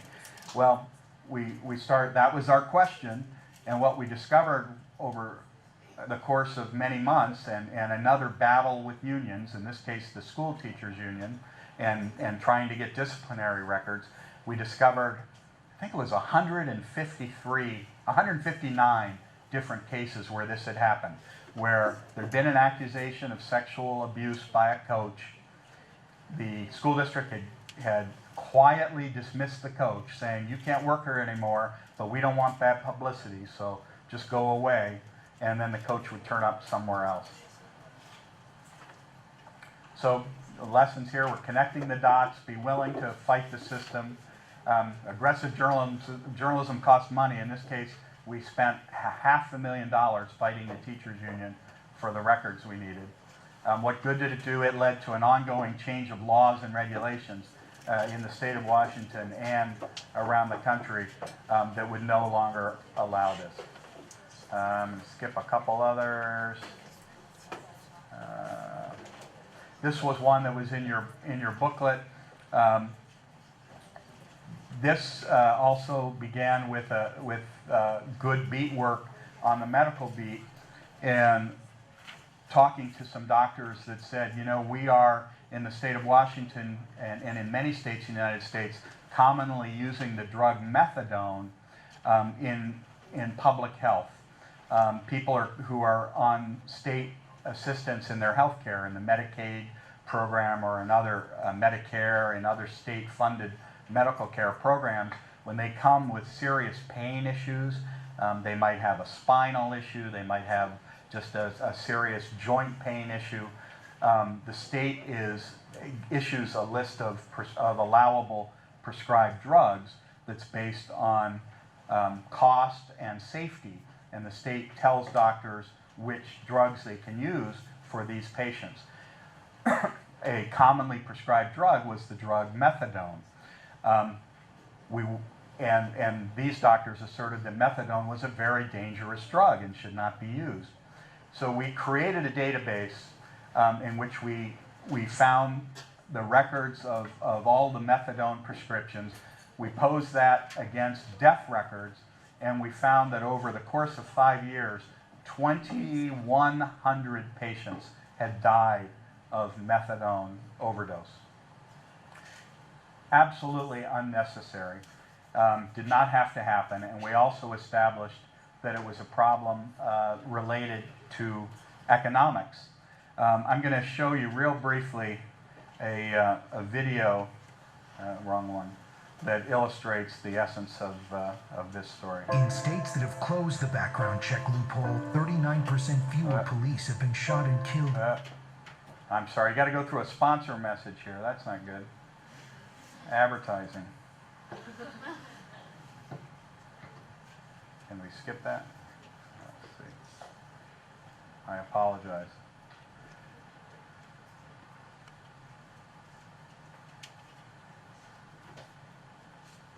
Oh, that's fine. Okay. Partners.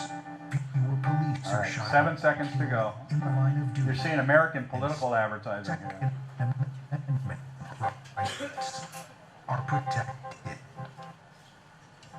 Yes, This may not work. Let's try. 594.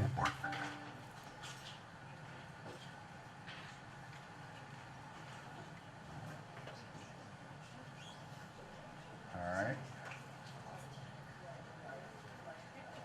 Well, we'll skip that. Not working.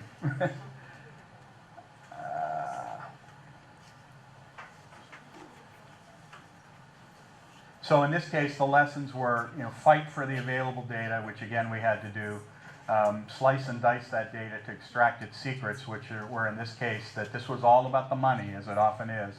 What good did it do? The state issued an emergency order and took methadone off the preferred drug list, and doctors stop prescribing it, which has been done now around the country. So I'll stop there. I'm sorry I'm taking you right to the end here. We have maybe 5 minutes for questions. But what I really want to emphasize is, you see, and I could have picked another 15 stories, you can really make a difference in this business. And you'll have lots of people discouraging you perhaps from being a journalist because the economic business model for journalism is so in flux. But hang in there and do it, because you can really, it's such a rewarding career, and you can really make a difference in the world. So, questions? Yeah. I really enjoyed your speech. It's very detailed and inspiring. Thank you. But I found one thing in your speech, that is the success of the investigative journalism consists of many factors. For example, you've got the comparatively fair legal system, and you have some resource from the social powers like the bus union and the school teacher union. But in China, in mainland China, the government has interest in many business and industries. Yes. And your lack of social power and civic awareness is also weak.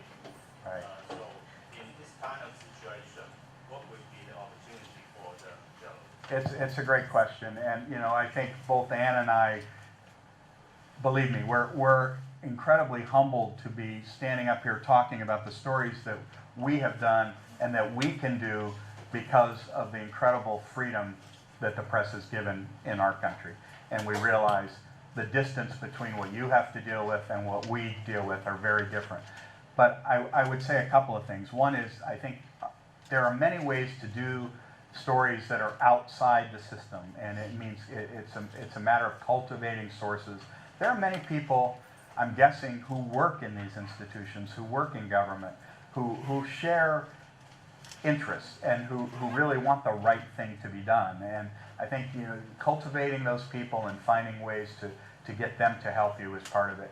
And then secondly, one of the reasons that I can share these with some comfort is to say, this is what you need to aim for. This is why it's worth fighting the fight.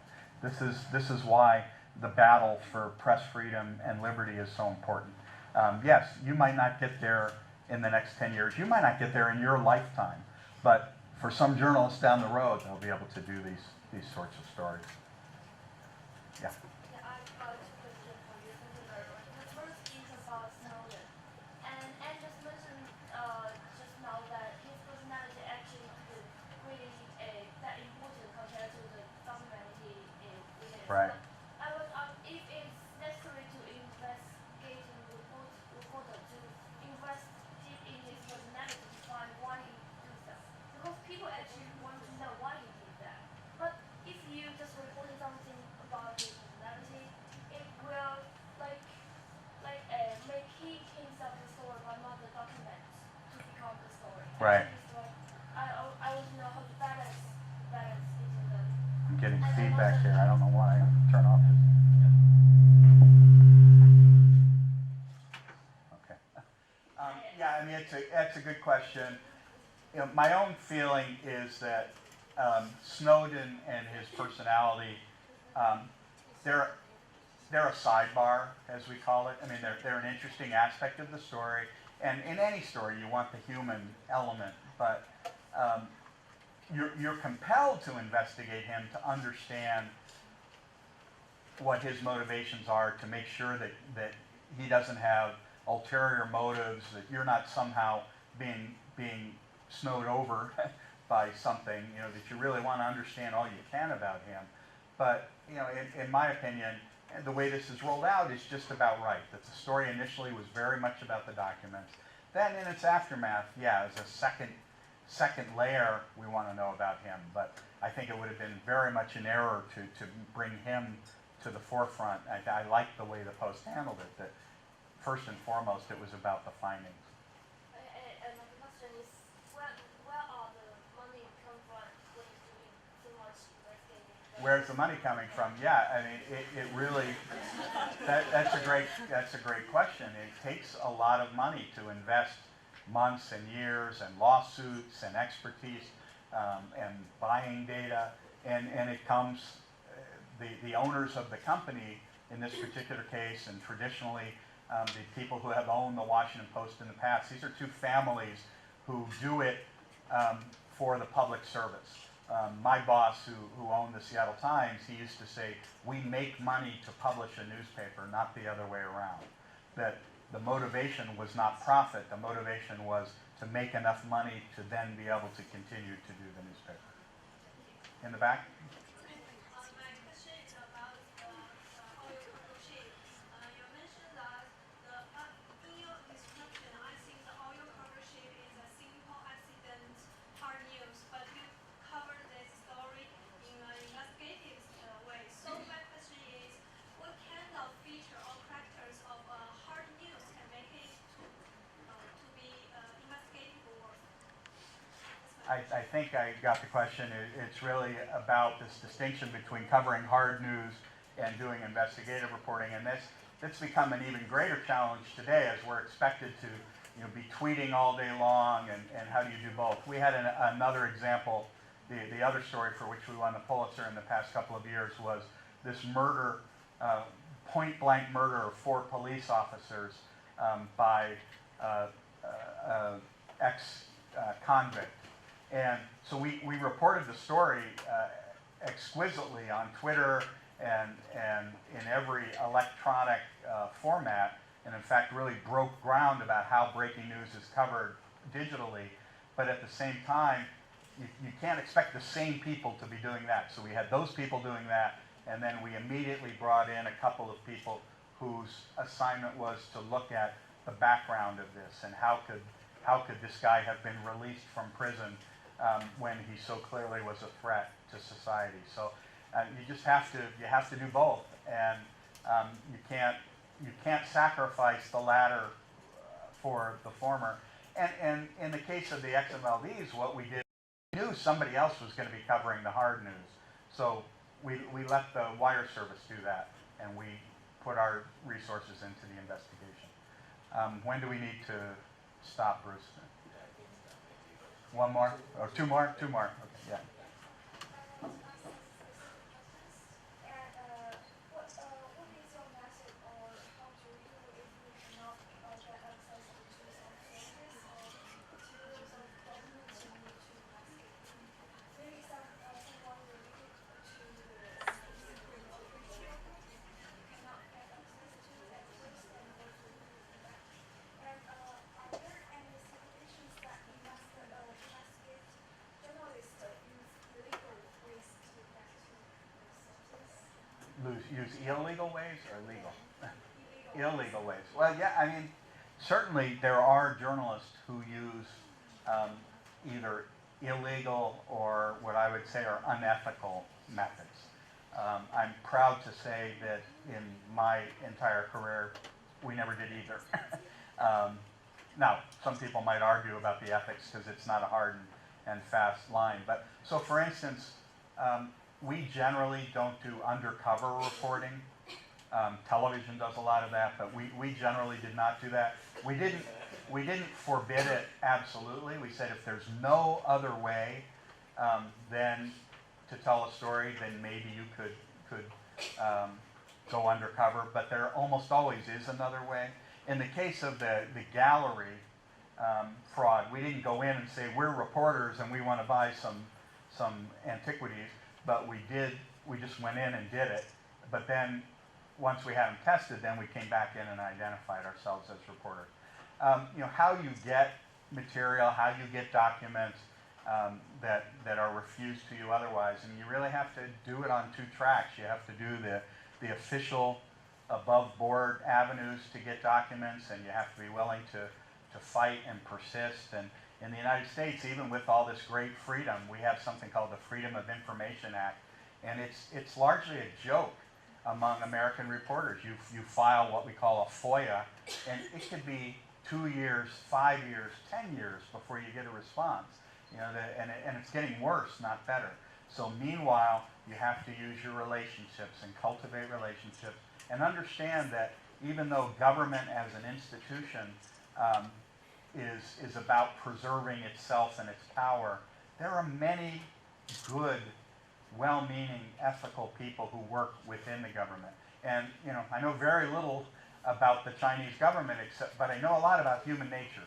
And I do believe that there are many, many people working in the Chinese government who would be happy to help you and who have the same motivation if you can protect them. Thank you very much for your speech. I really admire what you have done, especially in the case of the very many women. But the result of the story, the senator resigned and decided not to run the election. So my question is that enough? Because actually he's a criminal. Yeah, that's a great question. Why wasn't Brock Adams sent to prison? Is there any follow-up of the pleas, and is there anything more we can do, and what about the investigation of the two victims, for example? Yeah, he in that particular case, there in the states, and I imagine it's the case here. There's a statute of limitations for one thing, so it's like a 7-year. On criminal cases, I believe it's 7 years, and that had passed since the cases we wrote about in most of them, and it takes open evidence in court, and these women did not want to go as a victim openly in court and file a criminal case. So there had been some criminal investigation after the very first woman, but that never came to pass. I want to share one anecdote on that case, and I guess then we'll wrap up. I did a similar talk to this at a small college in Washington State called Whitman College, very good liberal arts college, and told that story. And at the end of the story, I said, and you might wonder what happened to that young woman, Carrie Tupper, and how did her life go after that? I said, she has a very fascinating story to tell, and in fact, she's sitting in the front row here at Whitman College. She's here in the room with us.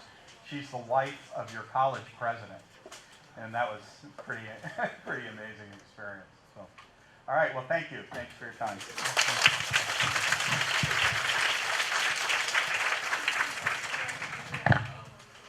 Once again, thank you, David, and very precious time and inspirational sharing with us. And I just want to remind everyone, if you get a chair from other room, please make sure you move it back properly. Thank you.